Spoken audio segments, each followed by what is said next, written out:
Shalom, and welcome to another in our series of podcasts from Temple Beth, a dynamic center for conservative Judaism in Los Angeles. This is a recording of a Shabbat teaching with Rabbinic Intern, Adrian Marcos.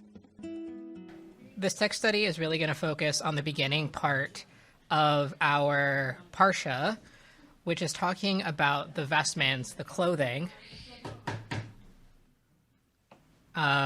Talking about the vestments, the clothing. I can wait. Okay, so yeah, we're talking about the clothing that the Kohanim are going to be wearing, especially like the Uber Kohen. Really, like the one that gets talked about first is the specific garments for the Kohen Gadol, in this case, Aaron. And for context, I am of the belief that we can learn a lot about someone's role in the community or where they are in life or how they kind of feel about themselves based off the clothing that they wear, the fabrics that said clothes are made out of. I myself engage in the fiber arts. I like to knit and I crochet. So I know a thing or two about colors and fibers and all of that fun stuff. So, yeah. Does anybody want to read the first source? Joey, okay.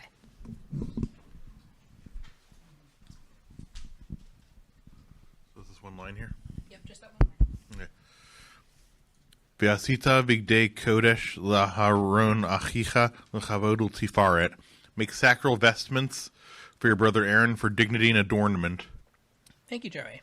So I know it's a really small line, but I think it's a good one to start with because it gives us the idea of the importance of these garments and the role that they are going to function. Yeah, the role that they will play, and also in Aaron's role within the community. He's not just going to be some regular Joe Schmo off the street. A regular linen tunic isn't going to be good enough for him, as we'll read in a couple of lines.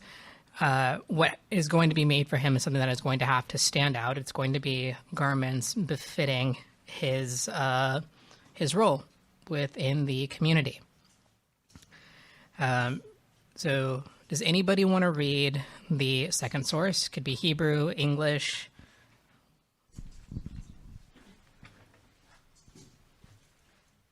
Thank you, Brian.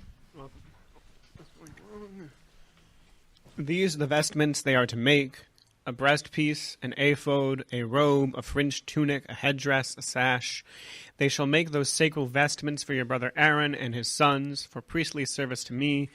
They therefore shall receive the gold, the blue, the purple, and the crimson yarns, and the fine linen.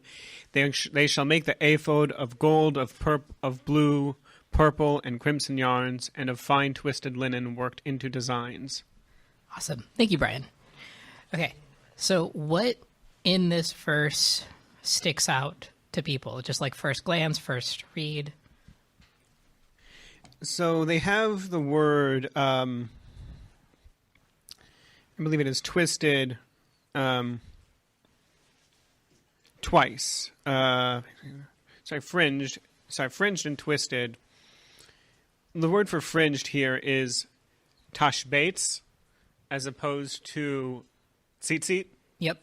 Which I find fascinating as a concept. And then twisted, they use, I believe it is mashazar, which isn't the word that I would use for twisted. I would use some sort of like word for bent, like what it means, zokef, I think would be the word. Yeah. I would use some different word as opposed to the words that are present here. Good. That was not what immediately stood out to me, but that is actually a good point. Because, when we think of fringes nowadays, right, we think of tzitzit, either what are on our talitot, these thingies, or what are worn on a talit katan. There's a commentary, I think it's actually in Lev Shalem, about how the fact that we now have this mitzvah to wear tzitzit makes us akin to the high priest. So each of us will be a holy individual for Hashem.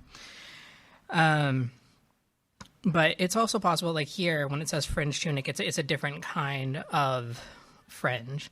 Also, Shabbat nowadays is a kind of box weave. There's one of the main talit manufacturers in Israel, Mishkan HaTalit. They have a talit that's called the Shabbat talit, and it's not a slip resistant / non-slip talit, depending on how broad your shoulders are and how tall you are. That specific weave keeps it from falling off your tallest from falling off your shoulders. I want to highlight the presence of linen here. Linen does show up in the Bible, although it's usually in the context of shatnez, which is a mixture of wool and linen. Nowadays, I think the closest approximation would be linen woolsey, although there are linen and wool combinations that exist for suits and stuff. But it stands out linen is one of those fibers, if you've never worked with it or if you've never had an actual linen garment. It's very lightweight, but it's very, very durable. Wool you have to treat as though it's a Victorian child. You expose it to the slightest bit of water, maybe a little bit of temperature, and your tallest can get very unhappy, the same way that a Victorian child would get very sick if exposed to those same two things. Whereas with linen, the way that you clean linen is just by beating it. It's a very, very hardy fabric. But it's also not an easy fabric to make. So when they say, to say fine linen is one thing, to say fine twisted linen doesn't mean the fabric itself has been twisted and then you're getting a bunch of, twisted, panels and then making those into a thing. It's the yarns themselves have been twisted a specific way, and it's likely going to be a hardier fabric, which also suits the ephod. Now, for all of these things, the breastpiece, the ephod, the robe, the fringe tunic, the headdress, and the sash, we have an idea. There, if you Google ephod on the interwebs after Shabbat, you will find 1,000,001 drawings because everybody has their own idea as to what it's supposed to look like. Some people say it's an apron. Some people say it's its own overcoat. I think in this case, because to me, when it says that it has to be made of a fine twisted linen, means it's going to be a garment that's going to be removed more regularly. It's going to see a lot more wear, which is why it has to be made of a hardier weave. And also these colors, right? Gold and blue and purple and crimson. These are actually kind of hard to produce. Purple, especially in the days of way back when they were in Sinai, was considered the color of royalty. So by assigning the color purple to these garments that are going to be worn by the high priest, it is telling the Israelites that the person who occupies this office is going to be akin to royalty. They are going to be socially a step above everybody else and should be regarded as such. But it's also I would say it's a message to the person wearing it, I am more visible because, I look like a peacock with all of these colors. But I'm also wearing a color of royalty, so I should conduct myself in a manner that is both holy and befitting the divine of which I am serving. And Rashi agrees with that. Garments of the holy thing, big day, Kodesh. He kind of clarifies what exactly does it mean, sanctified garments, holy garments. And he riffs off it and says, from the heave offering that is sanctified, mikudeshet, to my name shall they make them. So these garments are both holy in and of themselves because, Hashem is saying, you're going to make these things, but they're also holy because of the person who wears them. Whew. Anybody got any questions or comments thus far? Yes. We went over it last week also, Parsha Truma. And I see the phrase, Techelet v'argaman v'tolat shani v'sheish moshzor. And I said, hey, I've heard that phrase once before. And it was in Parsha Truma. Mm-hmm. And I think that's what Rashi is saying. He says, where are they going to get these materials from? Yep. Well, we learned about them in Parsha Truma. And now here, what are they going to be used for? For making the garments of the priest, of the high priest. Never occurred to me before. And now Rashi is clarifying that for us. Mm-hmm. And that's a great point. Like when, in the Parsha we read earlier today, the divine gives, there's like a laundry list of things that are going to be brought forth for the Mishkan, but they're not ordered to be given, right? The divine says, let people whose hearts are so moved provide me with these items. And we know that lots of people contribute. So whatever doesn't get used in the Mishkan, this is all like like quasi proto consecrated items. Like they were meant to go to the Mishkan.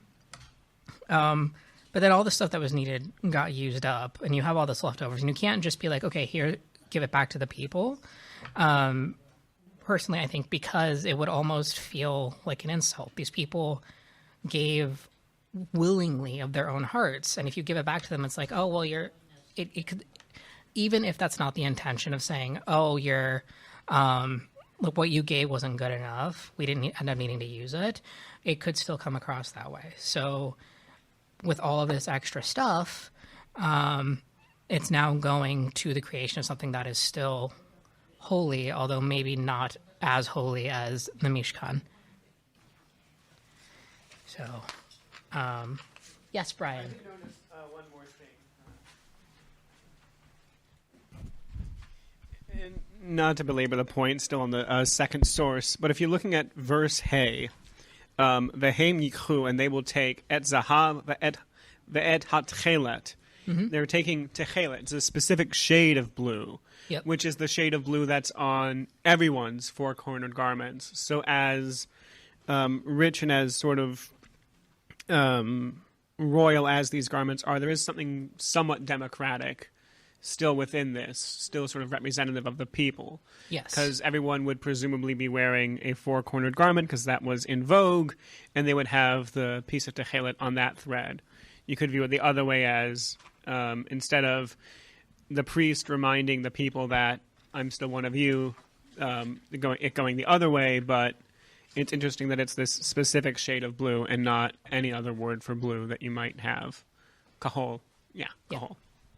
Yeah. And the fun fact about techelet, it's a lot like, its production is a lot like Japanese indigo. Well, in terms of like, when you first soak something in it and you pull it out, it's almost like this yellowish, greenish color. And then when it gets exposed to oxygen and you squeeze it, it turns a very vibrant, well, a deep, to me, it's a vibrant blue. It's very interesting. Have you worked with a murex snail before?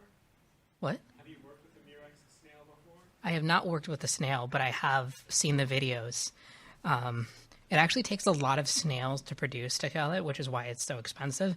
And in true Jewish fashion, there is a debate over whether or not the techelet that we have today is actually the techelet that they used back in the day. I mean, there's a guy who says it is, and he has all this like research supposedly to back him up. But even then, there are still people who are like, he's wrong.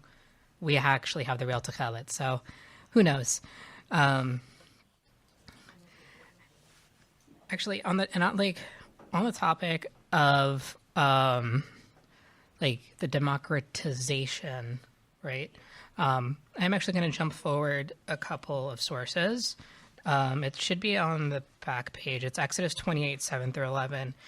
And the verse that I want to focus on is verse 10, well, verses 10 and 11, because it's talking about the stones that are going to appear on I believe this is still the ephod,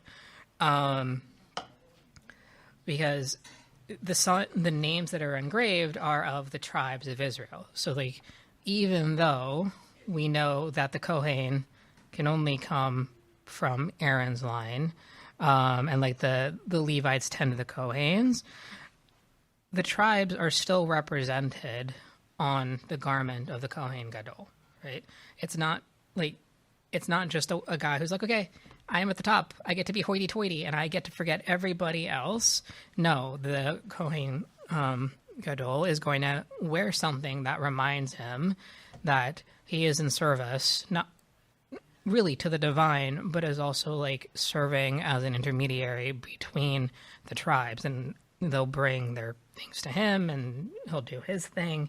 But it's a way that the tribes are still being seen by someone who has an incredible amount of power.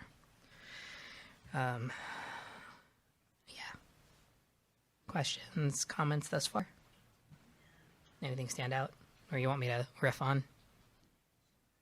Okay. And again, with the whole source itself, we see this the appearance again of gold, blue, purple, crimson, and again fine twisted linen, which again gives further credence that this is a piece of clothing that is going to be put on and off and on and off constantly. So they want to make sure it's extra hardy, and also I would say because it's carrying 12 stones of lapis lazuli, like it's going to be heavier than some of the other stuff that's being worn. So you want the fabric to be able to carry that weight. So, yes. I noticed that in the listing, it's all the children, but yet there's no reference to Ephraim and Menashe, who are technically, the grandchildren, the children's children, Mm-hmm. but they were the people who were handling the tribes. So this is something that is dealing with birthright, Yeah. in terms of the 12, and it's not dealing with the actual tribes that are present. I hadn't really thought of it in that way before until seeing this list. You always think that they would list all the tribes on the ephod, but that's not the case. The ephod is really dealing just by birthright. Yes. And that is a good point. Now, Rashi says it's like the sons of Israel in the order of their birth, and it's like, yeah, it's actually the sons and not the sons plus Ephraim and Manasseh. I can't really speak of a reason as to why that is. I actually don't think I have a source that speaks to that reason. But it could be that it's not. It's like one thing, it's birthright, but it's also like a way to keep the brothers, quote unquote, equal on the ephod, because Joseph, his tribe, quote unquote, got split between his sons, and that didn't happen to any of the other brothers. So, in order to keep the peace and prevent, someone in the world to come to be like, Joseph got favored yet again, especially on this super fancy garment. What chance do we have of being heard fairly if, the tribe of Joseph is heard twice? Instead, the tribe of Joseph will be listed once and thus heard once. I've got a little bit of time. Awesome. Okay, so on the topic of even more clothing, now we're getting to the robe part of the ephod, which, again, tells, when it talks about how it has an opening for the head. If you've ever worn a talit katan or really a tank top, there's usually to get it on and off, there's a pulling motion, and that can put a lot of stress on the fabric, which the divine seems to have foreseen, because it talks about the extra bindings that it'll have in order to prevent it from tearing into pieces, because you can't have that if you have a really nice, the difference between like a really nice suit and a really cheap suit is one will wear out a lot faster based off like how you put it on and stuff. And also like a cheaper, thinner fabric is more prone to tear than a heavyweight fabric. What stands out about this particular piece of clothing is that it makes noise. And because it says like on its hem will be pomegranates of blue, purple, and crimson yarns, and bells of gold. So it's a very, very, again, very fancy, like everything else that we have seen thus far. But unlike the other garments, which are just fancy garments, this one serves a purpose. It's actually to keep Aaron and whoever inherits his office alive, so that because these little bells are going to make noise. That way, the divine knows, oh, hey, it's the right person entering. Let me not smite the shenanigans out of this person, and instead keep them alive. And the Zohar like echoes that, saying that it was necessary for the sound to be heard so that the blessings might rest upon the world. Blessings upon the world, you know, for the Kohen Gadol is their own life, and then the Kohen Gadol can leave and extol whatever wisdom is needed by their position. So, any questions or anything that stand out that you want me to riff on? Because I can. You look like you have something to say, Brian. Well, I'm trying to formulate what I'm going to say. The Kohen Gadol gets these, let's call them charms, that are making these noise so that when the Kohen Gadol is doing his service, he's not going to get smote. Moses doesn't get any charms. That's true. But I like to think that's because Moses is irreplaceable. Mm-hmm. So, and also, like, Moses doesn't really function as the high priest for forever. He only functions in that role as Aaron and his sons are getting consecrated. So it might be that God's like, you're not going to be in here long enough to really muck it up, so you don't need any special PPE, but all of the other people who come in after you, right? Like when Aaron comes in, he's definitely going to need the PPE, personal protective equipment, for anybody not tracking that acronym. And this makes me think of like back when we had the Beit HaMikdash, back when we had the temple, on Yom Kippur, the high priest would go in, and they would have a belt tied around his waist in the event that he actually did drop dead, because nobody else could be able to go in. The only person who can go in is the high priest. And if the high priest wasn't fortunate enough to die on Yom Kippur, they could pull him out by the rope that was tied around his waist. Now, there is no belt, at least that we see here with the ephod. But it's possible that these bells weren't just a signal to the divine of, hey, the Kohen Gadol is in here doing his job. It's a sign to the other people who are standing outside. As long as they hear the bells, they know that the Kohen Gadol is still alive. They know that everything is good to go, and they don't have to worry. If at any point the bells stop, I'm pretty sure people started sweating bullets.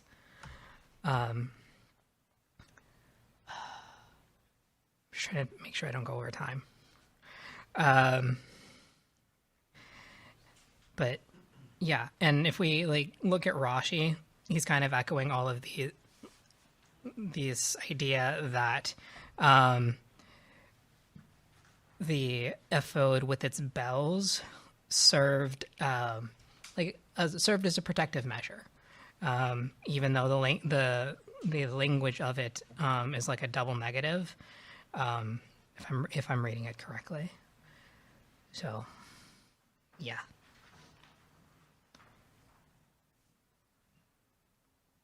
Any other questions or comments? Anything stand out or jog your memory? Just a thought on the pomegranate in the Zohar Pekudei, that the pomegranate is a symbol of plenty on account of its multitude of seeds. I know that during when we have it on the pomegranate on Rosh Hashanah is one of the foods that are eaten. I always like the midrash that says that in every pomegranate there are exactly 613 seeds. And if you have the patience and the ability to walk through that and count them like that, you have too much time on your hand. So I will say that I actually did try counting the seeds in a pomegranate one year. And I think I stopped at like 40 because I was like, what am I doing with my life? But that is all of that to say, like, that midrash is unfortunately incorrect. There aren't 613, unless you have, I guess, like a super pomegranate. Like, that would be really cool. But, my limit for counting kind of stops at about 400 because when I knit, like, I have a project going on right now and I'm on a row and I'm pretty sure, according to the diagram, I have like 400 stitches. But I haven't really counted. I'm just doing math and hoping that it all works out in the end. So far it is. The shame your counting limit is like just under that because there are exactly 427 licks to get to the center of a Tootsie Pop. For real? I counted once when I was a kid. It was 427. Wow. Oh, wow. That'll commercial light us. 1, 2, chomp. Okay. I'm going to riff for a few minutes. I'm surprised nobody asked. Like, why linen and not wool, even though we know it's luxurious? It's also like a practical matter, like as luxurious as these clothes are. It also, the fact that they're made entirely out of linen tells us that the Kohen Gadol isn't just sitting around twiddling his thumbs. Yes. I mean, for linen, you have to. Wool is something you could gather if you're a nomadic people quite easily. It's cheap. You can make the garment right then and there. Linen, you have to plant it, harvest it, and go through this whole process. So there's a lot more intentionality that comes into it, into making this thing for the Kohen Gadol. In addition to the fact that it's going to last for a while, you have to really put a lot of resources into it and stay in one place for a long time. Yep. And it's also like, it's a really good fabric if you are working in an environment and living in a place that is going to be very hot because it breathes really well. So the fact that they picked linen speaks to the intentionality of what is required of such garments for someone of such a standing, but it also speaks to the physicality of the job that Aaron and his sons are going to be undertaking because, wool is odor resistant, antimicrobial. It's actually pretty good to wear in hot weather, but it's hard to care for. And, it's not something like I am not going to reach for a wool shirt if I am going to be working in my yard. Not that I have a yard, but if I had a yard, I would not be wearing wool. I'd be wearing linen because it can breathe. If I get all sweaty in it,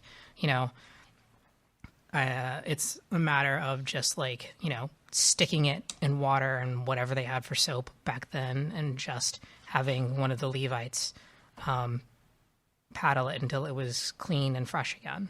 Whereas with wool, you got to take more time with it. And also it's like, I would say more resource intensive to actually care for linen because you do need water. And these, like Brian said, these are nomadic people. You've been listening to another in our series of podcasts from Temple Beth Am, a dynamic center for conservative Judaism in Los Angeles. If you enjoy these podcasts, we invite you to write a review on the Apple Podcast website or wherever you get your podcasts. For more information on Temple Beth Am, Los Angeles, please visit www.tbala.org.